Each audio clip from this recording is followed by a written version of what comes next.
Salut, c'est Marco de Top for Phone. Aujourd'hui, vidéo de test du Doogee Leo DG280. On va l'appeler plus simplement le DG280. Un mobile que j'ai eu l'occasion de vous présenter récemment lors d'une vidéo de déballage de cette fameuse boîte. Aujourd'hui, on est bien sur la vidéo de test et c'est une vidéo de test qui, comme d'habitude chez Top for Phone, va se découper en deux grandes parties. Une première partie va porter sur le matériel, à savoir donc l'esthétique, l'image, le son, les performances, la connectivité. Et une deuxième partie va porter sur le logiciel, donc le système d'exploitation, la surcouche, il y en a une, et l'usage que l'on peut avoir de ce téléphone. À la fin de ces deux grandes parties classiques chez Top for Phone, on aura une conclusion et on se dira si oui ou non il faut acheter le Doogee DG280, autrement appelé le Leo DG280.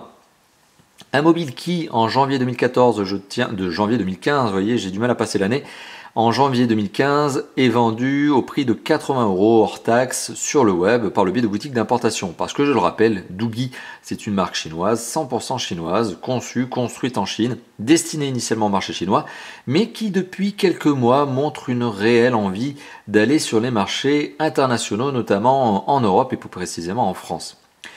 Et c'est d'ailleurs quelque chose qui se ressent dans pas mal de points, notamment l'emballage, notamment le packaging, donc la traduction, notamment voilà, ces contacts avec différents youtubeurs tels que, eh bien, tout simplement Top for Phone. Voilà. Donc une marque chinoise mais qui a envie d'aller à l'international, qui a envie d'aller à l'étranger, notamment en France. Une marque donc qui commercialise ce produit à 80 € hors taxe. Et vous allez voir que ce prix, eh bien, peut jouer dans l'appréciation de ce mobile. Enfin, c'est un peu classique ce que je suis en train de dire. Lorsque vous achetez un téléphone, vous regardez notamment son prix. Et c'est le prix qui va conditionner votre appréciation du mobile. Allez, fin de blabla, première partie, c'est ni plus ni moins que l'esthétique. On va donc faire le tour du propriétaire, on va regarder ce à quoi ressemble ce téléphone. Et vous allez voir que ce téléphone est doté d'un design assez sympathique, assez réussi, on peut le dire comme ça. Un téléphone qui d'ailleurs est proposé en différentes couleurs. Ici on est en train de tester la version qui est la version noire, donc la version blanche sur la face avant. Toutes les versions couleurs sont blanches en avant, mais c'est le dos qui change de couleur. Ici, on est sur la version noire. Il faut savoir donc que ce téléphone est décliné en plusieurs couleurs. Donc il y a le noir ici, donc le plus classique. Il y a du vert, il y a du rose, du jaune et du bleu. Notamment le bleu que vous pouvez retrouver sur la face avant de la boîte. Voilà. Sachant que la face avant de la boîte n'a rien à voir avec la couleur de la face avant de la boîte n'a rien à voir avec la couleur du mobile qui est proposé dedans. Il faut savoir que là, j'ai eu une boîte bleue et le téléphone était noir. Donc ça n'a rien à voir. Donc un téléphone décliné en plusieurs couleurs, un design assez sympathique, un design plutôt réussi, plutôt compact, lié au fait que ce téléphone a un écran de 4,5 pouces, donc les dimensions font que ce téléphone est compact, il se prend très bien en main, d'ailleurs on peut l'utiliser à une seule main. Donc ça fait aussi partie des bons points, c'est la compacité de ce téléphone qui lui permet d'être utilisable à une seule main. On est sur un écran de 4,5 pouces dans un téléphone qui fait 13,3 cm de long, qui fait 6,8 cm de large et qui fait un tout petit peu moins de 9 mm d'épaisseur, donc 0,9 cm. Un téléphone qui présente au niveau du design une spécificité assez intéressante, à savoir que le cache batterie, ça n'est pas uniquement ce petit bloc noir que vous voyez à l'arrière, c'est vraiment tout cet élément qui entoure l'arrière du téléphone et le côté du téléphone. Ce qui fait que si j'ai envie de retirer le cache batterie de ce téléphone, il faut que je fasse ça par exemple, et je me retrouve donc avec l'une des originalités de ce mobile, qui est d'ailleurs clairement revendiquée par le constructeur, à savoir ce dos, donc un cache batterie souple. En fait, c'est clairement, je pense, de la silicone, avec un pourtour en plastique qui lui est renforcé et rigide. Donc le dos est en plastique souple, peut-être du silicone, enfin en tout cas je pense que c'est ça, ou du caoutchouc en tout cas. Mais sur les côtés, on est sur du plastique dur, voilà, qui permet notamment de rigidifier un petit peu, tout simplement le contour du téléphone, et notamment de bien clipser ce cache batterie sur le côté du téléphone, au côté du téléphone. Voilà, donc petite parenthèse supplémentaire, on remarquera notamment le double emplacement de carte SIM l'une sur l'autre de ce téléphone et l'emplacement de la micro SD qui est ici. La batterie prend logiquement sa place à l'arrière du mobile et est extractible, c'est une batterie amovible. Voilà. Donc retour finalement à ce que je voulais vous dire au sujet de ce téléphone. Oui, c'est l'une des originalités de ce mobile, c'est sa compacité certes, mais c'est aussi surtout ce cache batterie arrière, lequel est clairement revendiqué comme un point fort par la marque. Parce que la marque estime que non seulement le cache batterie arrière, qui est dans un plastique légèrement doux au toucher, caoutchouté, permet notamment de le rendre moins glissant, premier bon point. Deuxième bon point, et c'est vrai, deuxième bon point, il prend moins les traces de doigts, c'est vrai. Troisième bon point, et là c'est à votre appréciation, personnellement je ne suis pas vraiment convaincu, le fait que le téléphone a des pourtours donc qui sont en plastique rigide permettrait visiblement de rendre le téléphone beaucoup plus résistant à la chute. En effet, selon le constructeur qui a fait des tests de chute avec ce téléphone, les téléphones sont normalement normés pour être résistants à des chutes de 80 cm de haut sur un sol dur. Ici, ce téléphone aurait dépassé le 1,50 m en chute sur un sol dur avec succès, en raison notamment de ce pourtour en plastique rigide. Bon, Après, d'un autre côté, ce genre de cache batterie, c'est aussi le genre de cache batterie, ça c'est un bon point supplémentaire, que vous pouvez changer. Donc ce qui veut dire que sur le marché de l'occasion, pas du tout, sur le marché de l'accessoire, pardon, j'imagine parfaitement que l'on retrouvera d'autres cache batteries, peut-être dans d'autres couleurs. Par exemple, ici, vous l'avez acheté en noir, vous pourriez très bien avoir envie à un moment donné de changer le cache batterie et d'avoir une version bleue, une version jaune, etc. Bon. Donc c'est clairement, effectivement, un des bons points de ce téléphone, c'est le design. C'est le design. Alors, par contre, il faut être clair au niveau de la torsion de ce téléphone, ou plutôt de la flexion. C'est un téléphone qui est relativement souple. Vous êtes en train de le voir ici, tout simplement parce que finalement, il n'y a pas beaucoup d'éléments qui permettent de rigidifier la structure de ce mobile. Vous l'avez bien compris. Oh là là là là, je vais éteindre le téléphone. Vous l'avez bien compris, finalement, le châssis de ce téléphone, il n'y en a pas vraiment, quoi. C'est-à-dire que oui, il est en carrosserie plastique, qui est une carrosserie qui s'enlève totalement. Le châssis interne, donc oui, il y a bien un élément plastique, mais c'est pas ça qui va rigidifier le téléphone. Donc le téléphone est doté d'un châssis, ou plutôt est plutôt souple. Voilà. Donc ça, c'est un des points. Deuxième point, c'est son écran. Alors son écran, il est absolument pas Dragon Trail, il est absolument pas Corning Gorilla. Donc quand vous allez appuyer fort, vous allez voir ce qui se passe là. Donc ça, c'est pas du tout l'utilisation que vous allez en faire lorsque vous allez appuyer, lorsque vous allez taper votre SMS, vous n'allez pas arriver à ce niveau de pression. Il faut être clair. Donc au niveau de l'usage, vous n'allez pas le sentir, cet écran qui manque peut-être de solidité, de rigidité. Par contre, pourquoi je vous montre ça, c'est tout simplement pour vous faire comprendre que si vous tapez le téléphone sur un coin de table, si vous le faites tomber face avant ou autre, vous risquez d'avoir une mauvaise surprise. Autre mauvais point, c'est que si vous le mettez dans une poche arrière de jean et que vous vous asseyez un peu fort, là vous risquez aussi d'avoir une mauvaise surprise. Voilà, donc la rigidité et la résistance de la dalle, assez moyenne. Ça, vous l'avez vu vous-même. Par contre, le design assez réussi. Donc l'image et le son. Écran de 4,5 pouces, donc on est loin d'être sur un phablet, on est sur un téléphone qui reste un smartphone. On est sur un smartphone qui est compact, qui est low cost, moins de 80 € hors taxe. Et donc forcément, il ne faut pas s'attendre à avoir une résolution HD. Donc on est sur un téléphone qui est doté d'un écran de 4,5 pouces. J'aime bien insister sur cette notion-là, parce que c'est sans doute aussi l'un des points forts de ce téléphone, à savoir la compacité.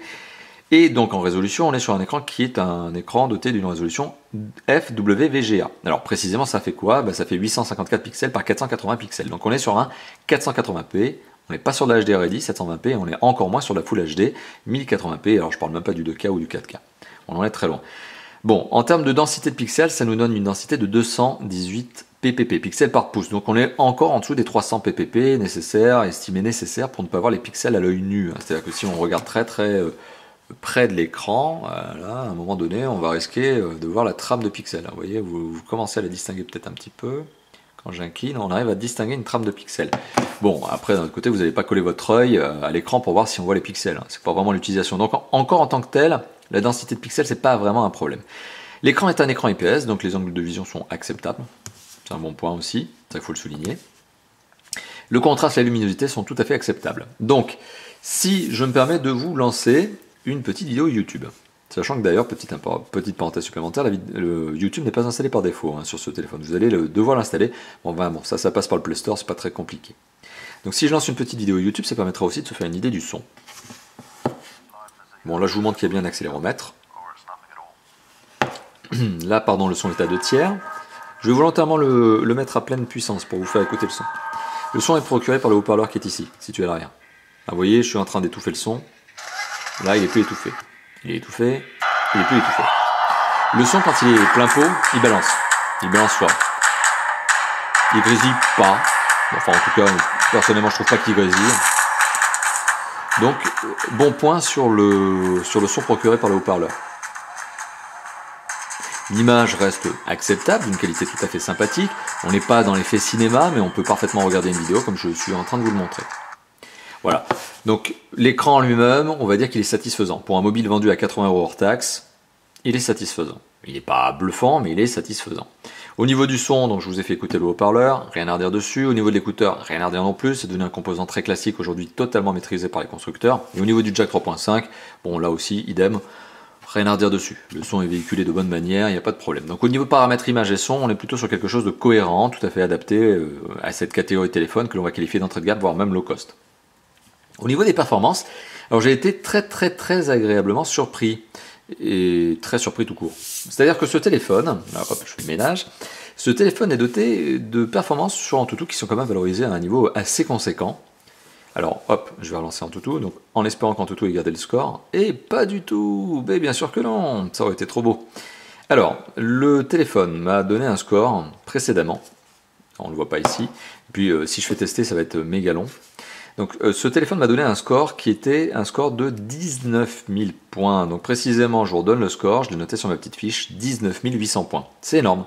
C'est énorme pour un téléphone de cette catégorie, dit low cost, 19 800 points, c'est plus qu'un Nexus 4 qui était quand même un pseudo haut de gamme en 2013.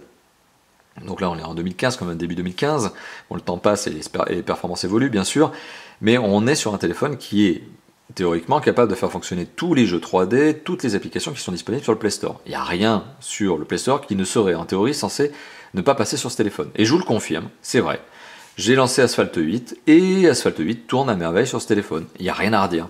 Mais ce qui est assez contrastant et ce qui me fait vous dire que c'est assez étonnant tout de même, c'est que ce téléphone finalement est doté d'un processeur graphique qui est une vraie antiquité. Dans le sens où c'est un processeur qui est un Mali 400MP. Combien de fois je vous en ai parlé tout au long des derniers mois, dernières années, et je vous ai même évoqué ces derniers temps que c'est un processeur qui est clairement vieillissant. C'est un processeur qui date quand même, le Mali 400MP, il a plus de 2 ans. Il a plus de 2 ans et ça fait des configurations qui sont quand même un peu old school. Hop, allez. Du coup, ouais, je suis obligé de me retaper une séquence avec vous malheureusement. Là vous le voyez, une séquence de relogin sur Asphalt 8. Ça c'est les joies de faire des resets systématiques du téléphone. Allez, on va y arriver. On va lancer une petite séquence de jeu. Vous allez voir qu'Asphalt 8, alors petite précision, on est en mode qualité graphique élevée. C'est-à-dire qu'on est au max de ce qui est capable d'afficher Asphalt 8 en tant que jeu. Et le mobile s'en sort vraiment très très bien. Et c'est là où c'est bluffant encore une fois de plus à cause de ce processeur Mali 400MP. Je suis vraiment étonné de la capacité de ce téléphone. Et alors ce téléphone finalement il s'en sort probablement bien en raison de son processeur et de sa mémoire vive. Sur lesquels je vais revenir d'ici quelques instants, vous l'imaginez bien sûr. Voilà, là c'est juste pour vous montrer une petite séquence de jeu. Alors, très mauvais démarrage. Voilà. Bon, j'ai juste réussi à éliminer un concurrent. Mais vous voyez, il n'y a pas de ralentissement au niveau du jeu. C'est parfaitement fluide. Alors, je vous ai dit quand même que le processeur est sans doute l'un des points qui font que ce téléphone arrive malgré tout à avoir des bonnes performances en raison de son... Enfin, malgré justement le processeur graphique qui est quand même vieillissant. Autre bon point, la mémoire vive. Il n'y a pas que ça. Donc vous l'avez vu, séquence de jeu validée. On est d'accord, le Asphalt 8 passe sans problème. Alors, ce qui permet à ce téléphone d'avoir des bonnes performances, c'est le processeur tout court, le processeur de calcul, le CPU, qui est un 4 cœurs, 1,3 GHz, et qui est un MediaTek MT6582. Il marche très bien, il n'y a rien à redire dessus. Il y a aussi 1 Go de mémoire vive, et autre bon point, c'est la résolution de cet écran. Forcément, comme il a une résolution qui est 480p, les composants qui sont installés, qui sont des composants, on va dire, entrée de gamme quand même, permettent malgré tout à ce téléphone d'avoir des bonnes perfs. Donc, bon point. On aurait eu un écran HD Ready, ce téléphone aurait sans doute été à l'agonie, parce qu'il aurait eu trop d'éléments à calculer au niveau des jeux 3D, trop de textures, trop de choses à faire. Là, comme on est sur un écran qui est un 480p, on arrive quand même à s'en sortir. Donc bon point, au niveau de ça, au niveau des perfs, au niveau de l'écran, tout ça, tout est homogène à ce niveau-là. Mis à part, encore une fois de plus, ce vieux processeur graphique, bon sang, il faudrait vraiment qu'ils arrivent à s'en débarrasser. La mémoire de stockage, 8 Go de mémoire de stockage interne. Alors 8 Go de mémoire de stockage interne, c'est pas mal. Pour l'entrée de gamme, c'est pas mal. Et quand on allume le téléphone pour la première fois, bon, forcément, comme d'habitude, les 8 Go de mémoire de stockage interne, ils disparaissent, ils fondent. Alors là, je suis en train de vous montrer la mémoire de stockage interne gérée par le gestionnaire de fichiers, mais enfin, il ne faut pas vous y fier, vous avez vu 4,7, mais la mémoire de stockage est divisée en deux, de base dans le téléphone. Ce qui fait qu'en fait, au final, ce téléphone vous propose, lorsque vous l'allumez pour la première fois, à peu près 6,2 Go de mémoire disponible. Alors à côté de ça, vous avez quand même la possibilité, ça c'est un bon point, je vous l'ai montré tout à l'heure, d'ajouter une micro SD supplémentaire. Enfin supplémentaire, il n'y en a pas, donc d'ajouter une micro SD pour ajouter la mémoire supplémentaire. Jusqu'à 32 Go de mémoire supplémentaire, c'est ce qui est revendiqué par le constructeur. Après j'imagine que vous pouvez quand même essayer d'en installer des plus grosses. Moi je ne l'ai pas fait, donc je ne peux pas vous valider cet aspect-là. Généralement quand les constructeurs disent que le téléphone est capable d'accepter une carte micro SD de 32, c'est parce qu'ils l'ont testé avec toutes les cartes 32 Go qui étaient disponibles chez eux. Après, je pense qu'en forçant un petit peu, il doit bien y avoir quelques cartes de 64 qui arrivent à passer sur ce mobile. Mais une carte de 32 Go, c'est un bon achat pour un téléphone de cette catégorie, puisque ça vaut une vingtaine d'euros aujourd'hui sur le web. C'est pas un investissement déraisonnable, c'est un bon investissement au contraire. Donc voilà, Ça, c'était pour vous parler des perfs, et on est sur un résultat, encore une fois de plus, tout à fait cohérent à ce niveau-là. Au niveau de la connectivité, alors, au niveau de la connectivité, mobile chinois oblige, on est déçu. Faut là aussi être tout à fait franc. On est sur un téléphone qui n'est pas 4G, et ça, c'est sans doute le gros point faible de ce téléphone. Il n'est pas 4G. Le deuxième point faible de ce téléphone, c'est qu'il est 3G, mais il est 3G partiel, c'est-à-dire qu'il n'utilise qu'une des deux fréquences françaises, à savoir la 2100 MHz, et qu'il n'a pas la fréquence 900.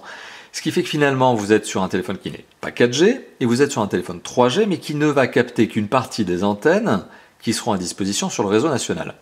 Ce qui fait que dans certaines zones françaises, notamment les milieux ruraux, les zones hors grande agglomération, eh bien, vous avez souvent des fréquences 900. Vous avez souvent des antennes en 900, et pas en 2100. Ce qui veut dire que, hors grande ville, vous risquez d'être un peu déçu au niveau du signal, au niveau de la 3G, parce que le téléphone ne va pas réussir à l'accrocher, tout simplement parce qu'il n'y aura pas d'antenne compatible avec lui. Voilà, donc grosse faiblesse, à mon sens. La grosse faiblesse de ce téléphone, c'est sa connectivité. 3G, 4G, pas de 4G et de la 3G partielle. Donc c'est un mauvais point, clairement, pour ce téléphone. À côté de ça, malgré tout, on est sur un téléphone qui est un GSM, donc capacité d'émission et de réception des appels et des SMS quadriband, donc vous pouvez l'amener avec vous partout dans le monde pour recevoir vos appels et vos SMS, ça j'insiste bien là-dessus, c'est un vrai quadriband. À côté de ça, on a du Wi-Fi qui d'ailleurs montre une bonne accroche. J'ai pas noté d'insatisfaction au niveau du Wi-Fi, c'est-à-dire qu'il n'y a pas de décroche, accroche, le signal est toujours stable. Contrairement à peut-être d'autres mobiles de la marque qui avaient pu avoir des accroches Wi-Fi un peu capricieuses au tout début de la marque. Ici, on est sur un Wi-Fi qui est stable, clairement stable. Donc c'est un bon point de ce téléphone. Pareil pour le Bluetooth, il n'y a rien à signaler. Au niveau du GPS, on a une précision de localisation qui est assez efficace, notamment parce que le GPS est AGPS. Donc il utilise une partie des antennes cellulaires et une partie des bandes Wi-Fi, enfin les antennes cellulaires et les bandes Wi-Fi, pour accroître la précision et la rapidité. Donc AGPS. À côté de ça, on a du micro USB, ici. On a à côté de ça un port micro SD, 32 Go, un jack 3.5 sur le dessus. On a même, et je vais vous le montrer tout de suite, un tuner radio FM. Alors par contre, le tuner radio FM, comme je suis en train de vous le montrer, nécessite que vous branchiez un kit piéton sur le jack 3.5 en guise d'antenne. Mais il y en a bien, il y a bien un radio tuner FM, il y a bien un tuner FM. Il y a deux emplacements pour carte SIM, sur lesquels on va revenir notamment pour vous remontrer quel est le format de ces derniers. Voilà, ici, ce sont des formats classiques. Un format mini, c'est le plus vieux des formats qui est disponible aujourd'hui encore en France. Voilà, donc rien à redire dessus. Donc au niveau de la connectivité, finalement, je vais être obligé malheureusement d'insister là-dessus, mais la 3G partielle et la 4G absente, c'est le gros point faible. Parce que pour tout le reste, on est sur du bon. C'est ça qui est un petit peu dommage. Un peu beaucoup même, d'ailleurs. Voilà, donc ça, c'était pour faire le point sur la connectivité. Autre point qui est à mettre au négatif, c'est que comme on est sur un téléphone qui est chinois, forcément ce téléphone n'a pas passé les normes DAS, pas dans le sens où il ne les a pas passées, parce qu'il n'a pas été avec succès, il n'a pas atteint avec succès les normes DAS, tout simplement parce qu'il n'a pas passé les tests. On est sur un téléphone qui est chinois, qui est destiné au marché chinois, qui est destiné au marché français parce que la marque a envie de venir en Europe, mais elle n'a pas passé les tests DAS. Et c'est ça qui est assez marrant, parce que ça me fait sourire, parce que sur la boîte, je crois, ou sur le téléphone en lui-même, il me semble qu'à un moment donné, on voit du CE. Voilà, il y a bien, soi-disant, la norme CE. Ce téléphone aurait passé les certifications pour être CE. Mais, il n'y a pas le DAS. Donc, est-ce que c'est du vrai CE, etc. Je ne vais pas m'attarder là-dessus. Je laisse à la marque sa responsabilité au niveau de la certification CE qui est indiquée sur la boîte. Est-ce que le téléphone est vraiment CE? En tout cas, ce qui est sûr, c'est qu'il n'a pas passé les certifications DAS. Alors, elles sont coûteuses, ces certifications. C'est pour ça que la marque ne les a pas passées. Probablement pas parce que la marque n'est pas capable d'y arriver. Elle est sûrement, les composants qui sont dans ce téléphone sont probablement suffisamment bons, on va dire. L'antenne est suffisamment probablement bien faite pour éviter d'en balancer de trop. Je pense que donc ce téléphone est capable, mais c'est un a priori. Il n'y a rien de réel, rien d'objectif dans ce que je suis en train de vous dire. Je pense que ce téléphone est capable de tomber en dessous des 2 watts par kilo qui sont la norme maximum en Europe au niveau du DAS. Maintenant, je n'ai pas de test. Il n'a pas été testé, donc je ne peux pas vous le garantir. Donc forcément, je ne m'engage pas là-dessus. Et d'un autre côté, vous l'avez bien compris, comme je suis très très pointilleux sur le DAS en général sur les téléphones que je teste, pour moi, il y a une précaution. Voilà, il y a une alerte ici, c'est que ce téléphone n'a pas passé le DAS. Voilà. Donc vous l'avez compris, connectivité pour moi, c'est un point faible de ce mobile. Système d'exploitation. Alors on est sur un Android, sur lequel on va aller tout simplement regarder la version de l'Android dans les à propos du mobile. On est sur un Android qui est un Android à jour, puisqu'on est sur la version 4.4.2, KitKat. Bon, on n'est pas sur la 4.4.4, mais ça change rien. Donc on est sur un Android KitKat. Alors il y a Lollipop qui est sorti il n'y a pas très longtemps, donc la version 5.0. Lollipop, c'est un système d'exploitation qui est Android, mais dernière génération, dernière version, qui est principalement trouvé sur des mobiles qui sont quand même à tendance haut de gamme. Ici, on est sur un entrée de gamme. KitKat, c'est un système qui est parfaitement maîtrisé par les constructeurs chinois qui ont su le placer avec succès dans leur mobile et qui, en plus, a été retravaillé ici par la marque Doogee. On a donc une surcouche qui est principalement graphique, dans le sens où on peut changer des fonds d'écran, on peut mettre des widgets, enfin fond d'écran, widgets, tout ça, bien sûr, c'est Android, mais on a un petit peu de fonds d'écran supplémentaires qui sont apportés par la marque. Bon, c'est sympa, vous voyez, il y en a plein. Bon point, ok. On a un travail au niveau des icônes qui ont été retravaillées, redesignnées, customisées, à tel point que même le YouTube, vous voyez, il a été retravaillé dans son petit format. Le Play Store a carrément changé. Voilà, c'est un design qui est sympathique. C'est un bon point quand même de ce téléphone, c'est que le design a été retravaillé pour le rendre moins austère qu'un simple Android 4.4.4 ou 4.2. Android de base, il faut quand même le dire, c'est sacrément tristoun. C'est sacrément triste, c'est pagué pour dessous.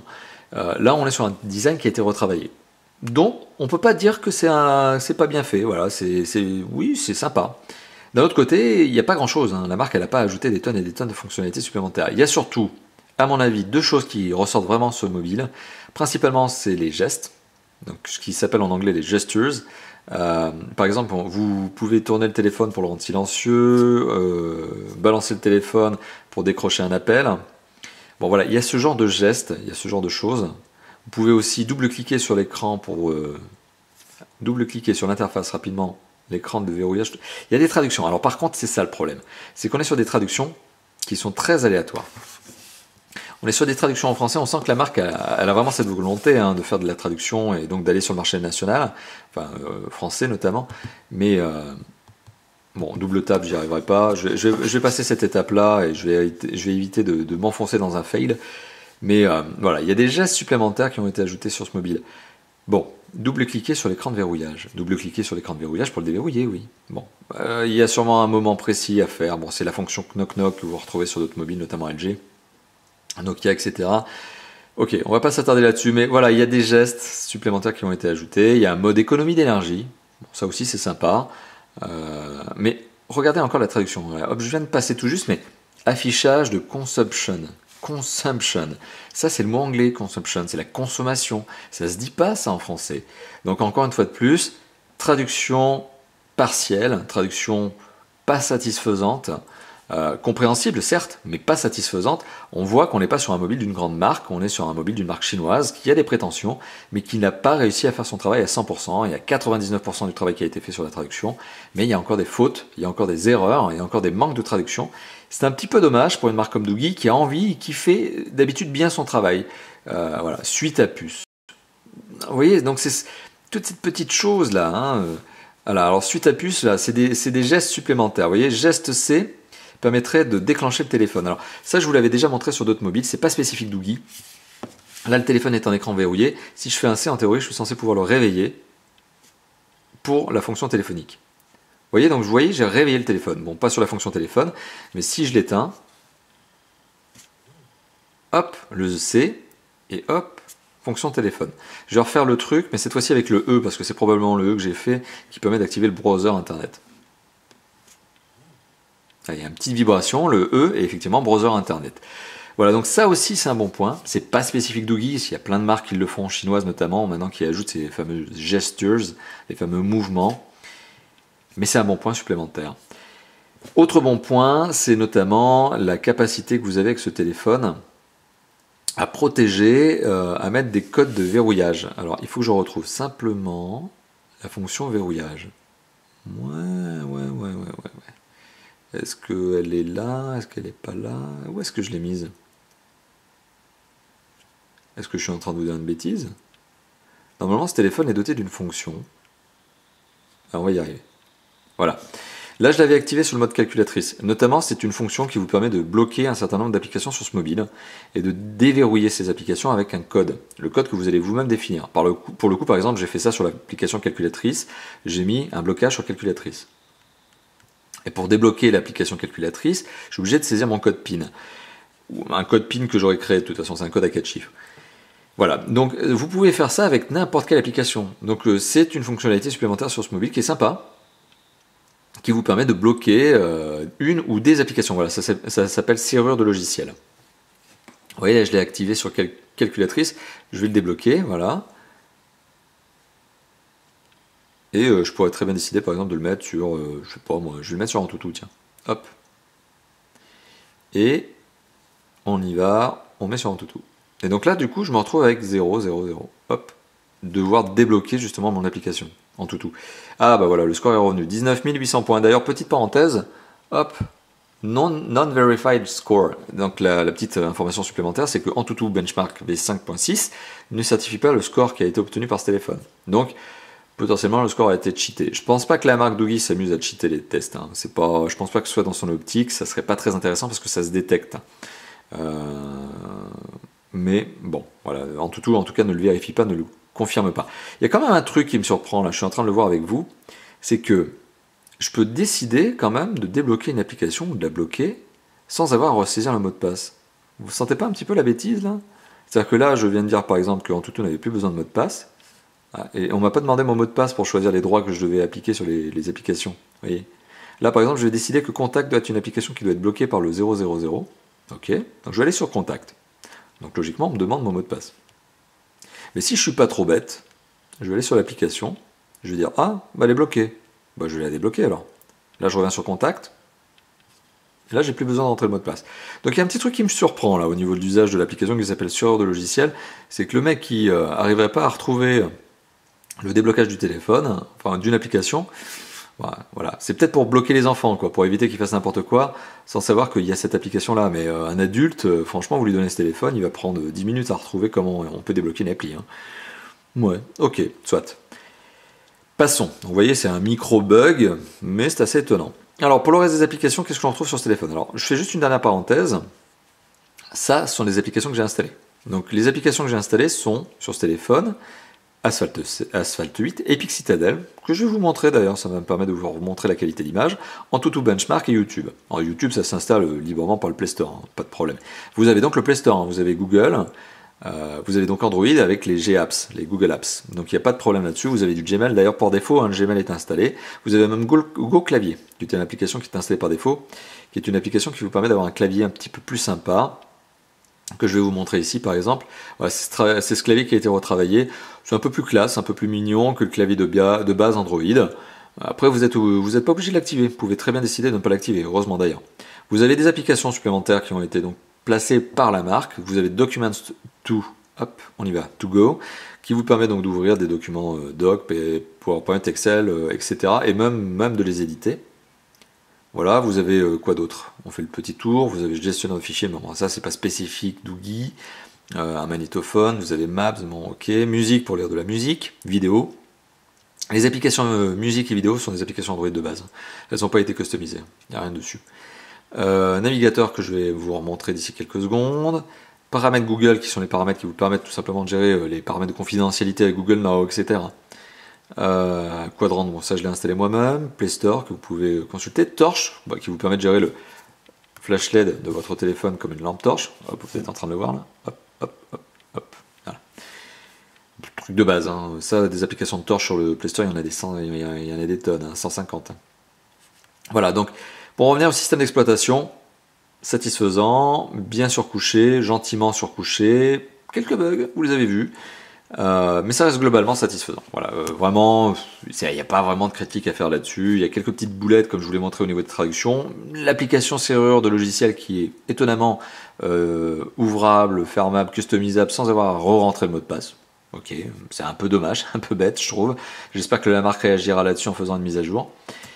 Voilà, donc sur le système d'exploitation, il n'y a pas grand-chose à dire. Alors, il est temps donc de passer à l'usage du mobile. Qu'est-ce que l'on peut en faire? Donc, vous l'avez vu, on peut aller sur Internet. On peut naviguer sur une page web. J'ai une application qui s'appelle Go clavier, donc il vous permet d'avoir un clavier un petit peu optimisé. On peut très bien aller dans un article, regarder un article, ça s'ouvre parfaitement, le Wi-Fi est stable. Donc pour l'usage, clairement, usage Internet, pas de problème. Internet mobile aussi, si ce n'est les fréquences, sur lesquelles je vais revenir tout à l'heure, encore une fois de plus.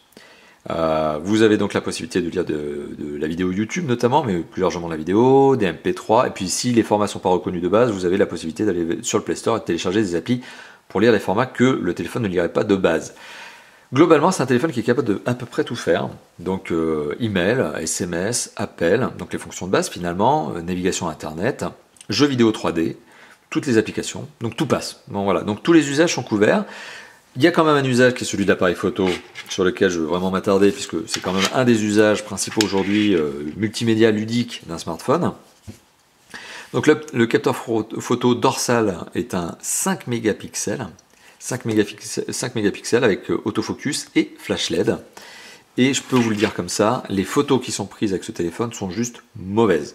Mais elles sont mauvaises au possible. Donc le capteur photo est clairement un point décevant de ce mobile. C'est un capteur photo de 5 mégapixels qui prend des photos vraiment, mais vraiment mauvaises. Qualité plus que passable. L'autofocus peut se positionner tout seul puisque c'est un autofocus. Vous pouvez le débrouiller, donc voilà, vous pouvez faire la focale vous-même. Pas de problème là-dessus. Vous avez des applications, en tout cas vous avez les fonctionnalités de base de l'application photo proposée par Android. Donc vous pouvez faire du panorama, vous pouvez faire de la sphère, vous pouvez modifier un certain nombre de paramètres au niveau de la prise de vue, que ce soit pour la photo, que ce soit pour la vidéo. Voilà. Vraiment les fonctions de base de l'appareil photo d'Android. Mais donc c'est pas tant sur ces fonctions-là qu'il y a un problème qu'il faut évoquer. Le problème, il est vraiment lié au capteur lui-même. Il est mauvais. Il ne prend pas la lumière, il n'est pas net. En mode macro ou en mode éloigné, il n'y a rien à faire. Donc capteur photo de 5 mégapixels qui est plus que décevant. Voilà, il est mauvais, donc il est vraiment tout juste là pour vous faire des photos des pannes, à la rigueur pour changer le fond d'écran ou faire rigoler quelqu'un en envoyant une photo. Le capteur photo frontal, de mémoire, je crois qu'on est sur un 1,3 mégapixels, mais c'est pareil, hein, c'est vraiment pas satisfaisant. Vous imaginez, si le constructeur n'arrive pas à faire un capteur photo dorsal qui marche correctement, le frontal ne marchera pas beaucoup mieux. Donc on est sur quelque chose qui est insatisfaisant au niveau de la photo. Au niveau de l'autonomie du mobile, on est sur une batterie donc interne de 1800 mAh. Sur un mobile qui a des performances, on va dire raisonnables, mais satisfaisantes, ou en tout cas suffisamment satisfaisantes pour faire tourner des jeux 3D gourmands, avec un écran qui lui pour le coup est pas très énergivore, on est sur un téléphone qui a une autonomie qui est acceptable. 1 heure de vidéo YouTube en 480p, puisque finalement on ne pouvait pas aller en 720p, ça sert à rien. 1 heure de vidéo YouTube, ça consomme, donc toute connectivité ouverte, tout au max, ça consomme à peu près 25% de batterie. Donc c'est pas exceptionnellement bon, c'est pas non plus déraisonnablement mauvais. Donc on est dans un téléphone qui, en termes d'autonomie, passera la journée avant la recharge, ce qui est tout à fait classique de nos jours. Une journée d'autonomie pour un téléphone, il n'y a rien de très étonnant. Moins, c'est dommage, plus, ça relève presque de l'exceptionnel. Atteindre les 2 jours d'autonomie avec un smartphone, ça veut dire que vous avez vraiment bien optimisé la consommation énergétique, ou alors que le téléphone a une méga grosse batterie. Voilà. Et on en a déjà testé des téléphones avec des méga grosses batteries pour Tough for Phone. Donc ça c'était pour l'usage. Donc finalement, qu'est-ce qu'il nous reste à faire? Alors je vous ai pas fait le tour du propriétaire tout à l'heure, je vous l'ai fait très rapidement, mais je vais pas trop m'attarder là-dessus. Voilà, donc le design est plutôt sympathique. Petite parenthèse, hein, le bouton on-off il est sur le côté gauche, le bouton contrôle de volume sur le côté droit. Bon ça je vous le dis tout de suite parce que j'avais oublié de vous les donner tout à l'heure. Sur la face avant du mobile, on retrouve 3 touches sensitives qui ne sont pas rétroéclairées. Donc ça peut aussi être un petit problème pour certains, enfin bon soit. Capteur de luminosité de proximité, écouteur, caméra frontale. Caméra dorsale au dos, etc. Bon, voilà, là je viens de refaire le tour du propriétaire que j'avais oublié de vous faire tout à l'heure. Allez, on passe. Il est vraiment temps maintenant d'arriver à la conclusion de cette vidéo qui dure depuis maintenant plus de 30 minutes et de vous dire ce que je pense de ce téléphone. Est-ce que c'est un bon mobile ou un mauvais mobile? Est-ce que c'est un bon mobile? On va dire que oui. Est-ce que c'est un mauvais mobile? On va dire que oui. C'est là où c'est un peu dommage. C'est que ce téléphone, il a des bons points. Il a des bons points au niveau de l'esthétique. Il a des bons points au niveau de l'écran qui sont tout à fait cohérents avec son prix. Les performances sont satisfaisantes. Il est capable de faire tourner des jeux 3D. Vraiment des bons gros jeux 3D à l'Asphalt 8 en mode qualité graphique élevée. D'ailleurs, si je vous fais un petit peu d'Epic Citadel, je vous l'ai pas donné tout à l'heure, mais on a un score d'images par seconde qui est élevé parce que la résolution de ce téléphone est plutôt faible. On est sur du 480p, donc le nombre d'images affichées par seconde, il est bon. On est sur 57 images par seconde affichées avec ce téléphone. C'est bon, c'est rien à redire là-dessus. Donc, On a un écran en tout cas cohérent, une belle esthétique, un téléphone qui présente bien. On a un téléphone qui a une connectivité qui pour le coup est sans doute le gros point faible de ce téléphone. Voilà, j'insiste vraiment sur cette notion. La 3G partielle déjà pour moi c'est une catastrophe. Voilà, donc le fait que déjà le téléphone ne soit pas 4G, au moment où en France on a des téléphones qui sont vendus à 100 € TTC dans le commerce et qui sont 4G, déjà, il y a un gros problème. Mais qu'en plus le téléphone soit 3G partiel, alors là, on est sur quelque chose qui est vraiment catastrophique pour le marché français. Donc, concrètement, ce téléphone, il est bon sur tout un tas de points, il est cohérent avec son prix, mais d'un autre côté, il est insatisfaisant au niveau de sa connectivité parce qu'elle n'est pas complète. Et elle est très loin d'être complète. Voilà. Et après, c'est pas le système d'exploitation qui a été légèrement retravaillé, et encore avec des fautes de traduction, qui pourrait compenser la chose. Même si le système d'exploitation est sympathique, même si le design est beau, enfin il reste simple quand même s'il y a des fonctionnalités supplémentaires qui ont été ajoutées, des gestes qui sont sympas, on remarque notamment par exemple que l'application serrure de logiciel, vous voyez, elle est buggée quoi. C'est pas qu'elle marche pas, c'est qu'elle est déverrouillable sans avoir à mettre de mot de passe. Donc voilà, on sent qu'il y a des petites erreurs, peut-être des petites erreurs de jeunesse. Doogee est peut-être une petite marque à qui il manque du staff pour aller vraiment faire tous les tests à fond, tester le produit avant de le lancer. Voilà, donc concrètement, est-ce que c'est un bon mobile? Ben oui, pour certains aspects. Est-ce que c'est un mauvais mobile pour d'autres aspects? Oui aussi. Donc est-ce que finalement c'est un mobile que je vous recommande? Vous voyez là, on a de la belle qualité d'image là. C'est ça qui est agaçant avec ce téléphone. C'est qu'on a des bons points, on a vraiment des bons points. Et à côté de ça, on a des lacunes. Et donc au final, est-ce que je vous recommande ce téléphone? Eh ben je vais vous le dire, pas du tout. Pas du tout. Je peux pas être plus franc avec vous. Est-ce que c'est un bon mobile? Pour certains côtés. Est-ce que c'est un mauvais mobile? Pour certains côtés. Est-ce que c'est un mobile que je vous recommande? Ben non. Ben non, pourquoi? Parce que, encore une fois de plus, j'insiste, on est en janvier 2015, on est en France, et bien à 100 € dans le commerce, TTC, on a des téléphones qui sont 4G et qui marchent très bien. Donc non, désolé Doogee, désolé au responsable marketing de Doogee qui m'a contacté pour tester le Doogee Leo DG280. Faut revoir votre copie. Votre mobile, là je m'adresse à Doogee, votre mobile était presque sympa, presque bon, mais trop de boulettes, trop de petites boulettes et donc bah non, ça passe pas, donc voilà, forcément votre mobile est pas conseillé. C'est dommage parce que la concurrence en France est extrêmement agressive, il faut le savoir. Je le dis pour Doogee, je le dis aussi pour vous qui êtes en train de regarder cette vidéo, chers youtubeurs. La concurrence en France est extrêmement rude, des bons mobiles à 100 €, il y en a, et autre particularité, c'est que ce téléphone il est vendu 80 € hors taxe, donc ça veut dire que si vous ajoutez la TVA, vous en avez pour 20% de TVA en France notamment, vous arrivez dans les presque 100 €. Si vous le faites délivrer par DHL, les sympathiques livreurs de DHL vont vous demander des frais de recouvrement de TVA qui sont à peu près de 10 à 15 €, donc là vous avez déjà explosé les 100 €, vous êtes déjà à 110, 115 €, et en plus vous n'avez pas de 4G. Bon, autant de lacunes, autant de points qui sont pas satisfaisants, et j'insiste, j'enfonce le clou, je le dis clairement, là c'est déception pour un téléphone qui aurait pu être bon, qui avait plein de bons points, vous voyez, tout au long de cette vidéo je vous ai donné plein de bons points, mais alors la fin, dommage quoi, connectivité 0, traduction 0, etc. Voilà. N'hésitez pas justement à réagir par rapport à cette vidéo, vous l'avez bien compris, j'ai été très critique avec ce téléphone, je suis très critique avec Doogee qui a fait des bons mobiles, il y en a d'autres des bons mobiles chez eux, mais celui-là, le DG280, il est pas mauvais, mais il n'est juste pas bon non plus, quoi. Donc n'hésitez pas à commenter vous-même dans cette vidéo YouTube, n'hésitez pas à commenter sur YouTube ou sur le site de Top 4 Phone et à mettre votre avis. N'hésitez pas à me dire si par exemple j'étais trop critique, peut-être que finalement vous trouvez que ce mobile est sympa et que ma critique est trop, voilà, j'ai vraiment trop descendu ce téléphone, donc n'hésitez pas à le dire. N'hésitez pas à dire ce que vous pensez de la vidéo, ma manière de vous présenter les mobiles, etc. Commentez, lâchez-vous, faites-moi plaisir, donnez-moi votre avis. Likez, partagez la vidéo aussi. N'hésitez pas, si ce n'est pas déjà fait, à vous abonner à la chaîne YouTube, ça fait toujours plaisir. Et enfin, autre point, vous savez que vous pouvez nous retrouver bien sûr sur le site de Top 4 Phone, top-4-phone.fr. Et enfin, vous pouvez également nous retrouver sur le forum et sur notre Facebook et notre Twitter. Autant d'endroits où interagir avec nous et justement commenter cette vidéo, me dire ce que vous en pensez de ma vidéo, du test, et du Doogee DG280. Voilà, tout simplement. Allez, merci d'avoir visionné cette vidéo. Maintenant, elle commence à s'éterniser. On est bientôt à 40 minutes.